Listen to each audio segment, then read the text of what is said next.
Good morning student. मैं Ramesh Kumar, geography lecturer, SMD Vidya Mandir की online क्लासों में आप सभी का हार्दिक अभिनंदन करता हूं। आज हम 11th क्लास जियोग्राफी के अध्याय 2 पृथ्वी की उत्पत्ति एवं विकास का अध्ययन करेंगे। इससे पहले हमने इसी अध्याय के कुछ बिंदुओं पर चर्चा की थी। आज हम पृथ्वी की उत्पत्ति और विकास में जीवन की उत्पत्ति किस प्रकार से हुई, जीवन की उत्पत्ति का अध्ययन करेंगे। जीवन की उत्पत्ति बिंदु के साथ ही आज का अध्याय समाप्त हो जाएगा। तो चलते हैं जीवन की उत्पत्ति की तरफ। पृथ्वी पर जो जीवन की उत्पत्ति है, पृथ्वी पर हमने देखा चंद्रमा की उत्पत्ति किस प्रकार से हुई, ग्रहों की उत्पत्ति किस प्रकार से हुई, तारों की उत्पत्ति किस प्रकार से हुई, स्थल मंडल और वायुमंडल की उत्पत्ति किस प्रकार हुई। तो पृथ्वी की उत्पत्ति या पृथ्वी पर जीवन चक्र के प्रारंभ होने के साथ ही पृथ्वी की उत्पत्ति पूर्ण हो जाती है। तो देखते हैं, पृथ्वी की उत्पत्ति का अंतिम चरण जीवन की उत्पत्ति एवं विकास से संबंधित है। पृथ्वी की उत्पत्ति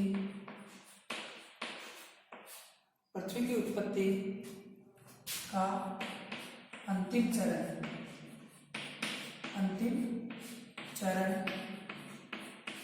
पृथ्वी पर जीवन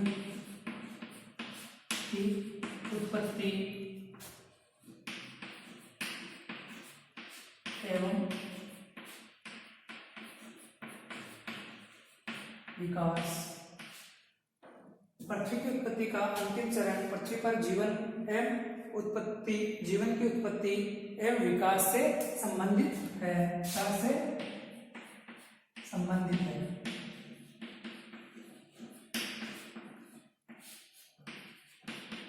क्योंकि जैसे अन्य ग्रहों की उत्पत्ति हुई है, तो अन्य ग्रहों के बारे में हम इतनी गहनता से अध्ययन नहीं करते क्योंकि वहां पर जीवन नहीं पाया जाता है। लेकिन पृथ्वी ही समस्त ग्रहों में, हमारे सौरमंडल में पृथ्वी एक ऐसा ग्रह है जहां पर जीवन की उत्पत्ति है या जीवन है। तो जीवन की उत्पत्ति किस प्रकार से हुई, यह देखते हैं।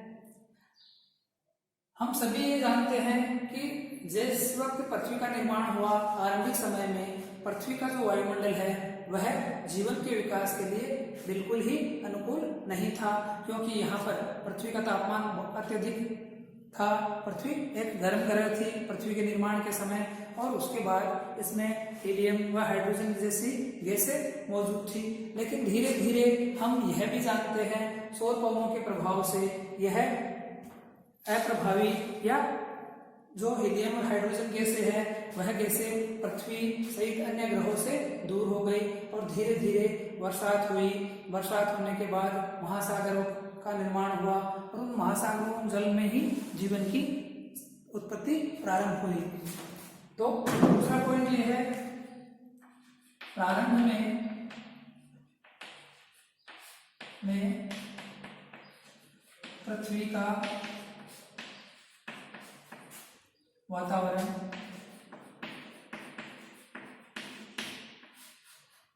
जीवन अनुकूल नहीं था।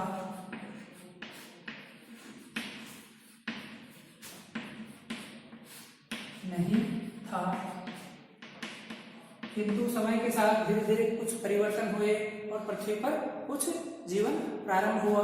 आधुनिक वैज्ञानिक मानते हैं कि पृथ्वी पर जो जीवन की उत्पत्ति है वह एक रासायनिक प्रक्रिया के माध्यम से हुई है। तो आधुनिक वैज्ञानिकों के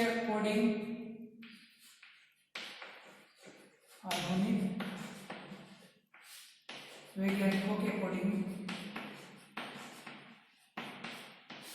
के अनुसार पृथ्वी पर जीवन की प्रक्रिया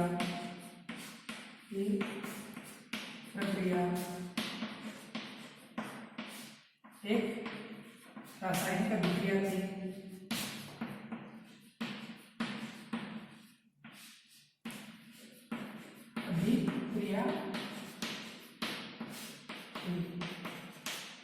आधुनिक वैज्ञानिक मानते हैं पृथ्वी पर जो जीवन का प्रारंभ हुआ तो जीवन के प्रारंभ में एक रासायनिक अभिक्रिया हुई।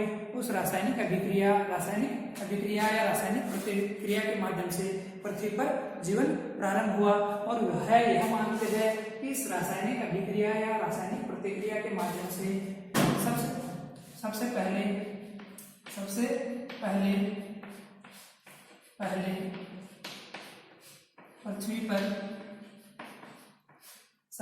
पृथ्वी पर जटिल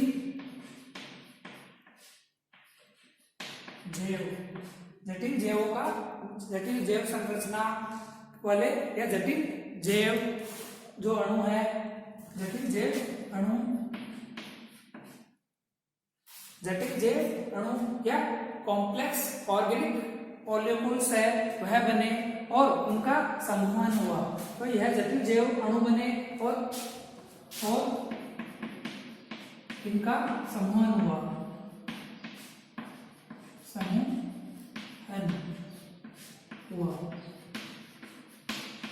यह कॉम्प्लेक्स ऑर्गेनिक जो मॉलिक्यूल्स है इनका निर्माण हुआ और यह मॉलिक्यूल्स है, यह जटिल जैव का जो अणु है वह एक दूसरे से जुड़ने लगे, इनका समूहन होने लगा।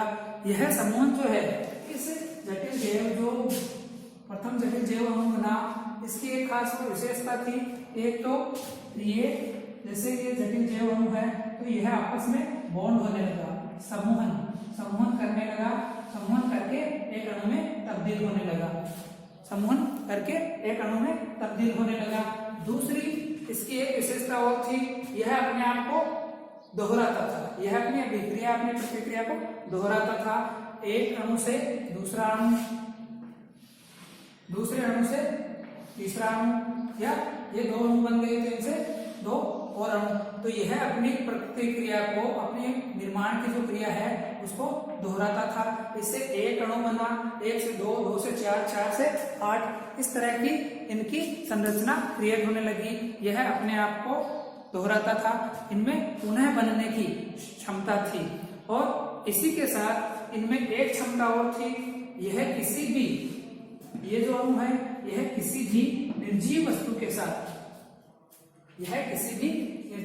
के साथ मिलकर उसमें जीवन पैदा कर सकता था। इसमें किसी भी निर्जीव वस्तु में जीवन प्रदान करने की क्षमता थी।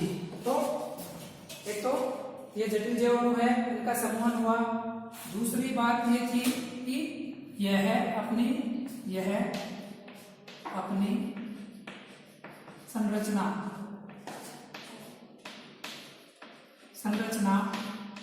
को दोहराता था। इसी के साथ यह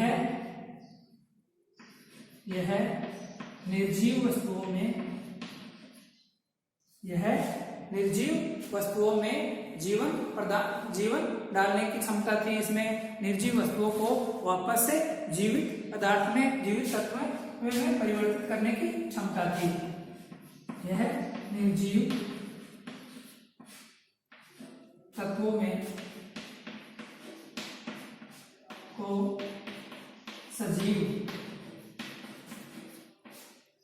निर्जीव तत्वों को सजीव तत्वों में परिवर्तित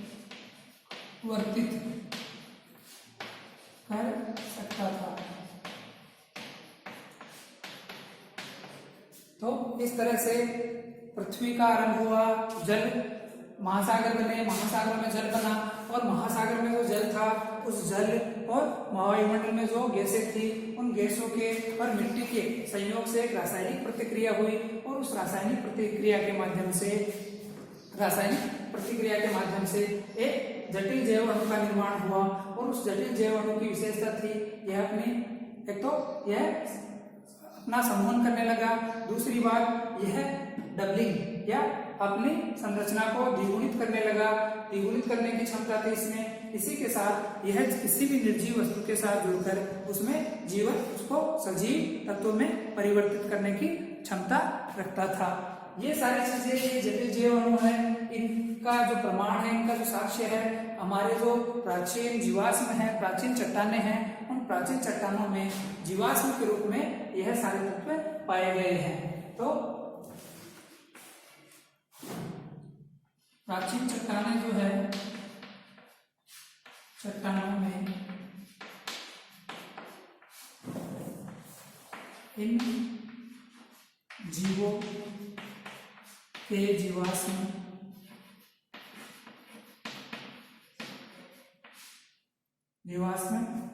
पाए गए हैं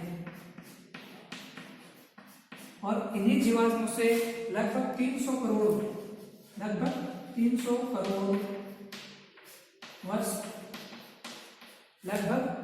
करोड़ वर्ष पुरानी जो भूगर्भिक चट्टानें हैं, भूगर्भिक शैलें हैं, उनमें कुछ ऐसी संरचना पाई गई है, लगभग पाए गए हैं 300 करोड़ वर्ष पुरानी भूगर्भिक चट्टानों से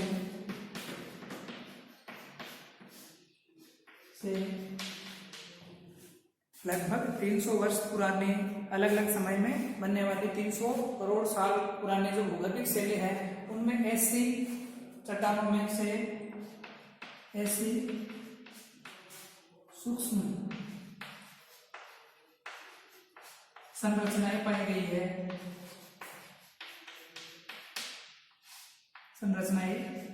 है, जो वर्तमान में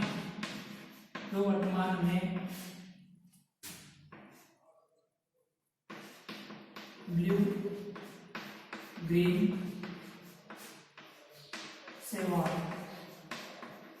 शैवाल से मिलती है।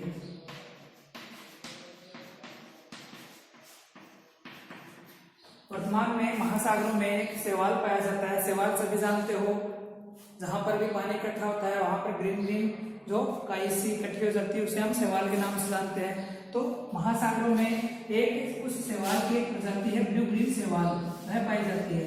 तो आज से 300 करोड़ वर्ष पुराने जो भूगर्भिक चट्टानें हैं, उन भूगर्भिक चट्टानों में इस शैवाल के अवशेष पाए गए हैं। तो इसी आधार पर यह माना जाता है कि पृथ्वी पर जो जीवन है वह महासागरों के जल से प्रारंभ हुआ था। अर्थात हम कह सकते हैं जल का जो प्रारंभ है, जीवन का जो उत्पत्ति है वह जल से प्रारंभ हुई थी।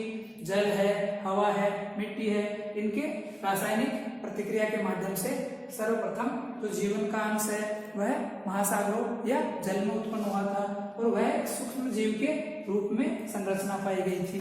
धीरे धीरे यह जो संरचनाएं हैं वह अपना रूप बदलती गई और एक कोशिकीय जीव से द्विकोशिकीय जीवों का निर्माण हुआ। यह माना जाता है कि पृथ्वी पर जो जीवन है, कल्पना की जाती है कि साधारण संरचना वाले जो शैवाल है वह आज से लगभग 300-400 सालों पहले 300-400 सालों पहले हुआ था। माना जाता है जीवन का विकास जो है आज से लगभग 380 करोड़ वर्ष पहले प्रारंभ हुआ था। ठीक है,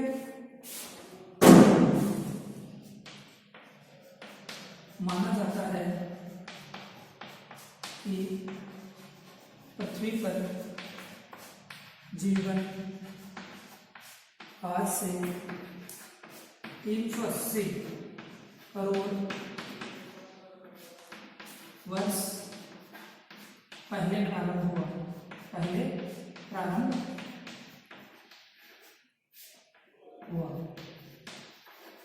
380 करोड़ साल पहले इसी तरह के जटिल जैव या कॉम्प्लेक्स अणु बने। उसके बाद ब्लू ग्रीन शैवाल जैसी आकृतियां बनी, फिर एकोशिकीय जीव बने। एकोशिकीय जीवों से अन्य प्रकार के जीव बने। तो एकोशिकीय जीव से वर्तमान के मनुष्य तक का जो विकास है, उस विकास क्रम का सारा सार जो भूवैज्ञानिक काल मापक्रम है,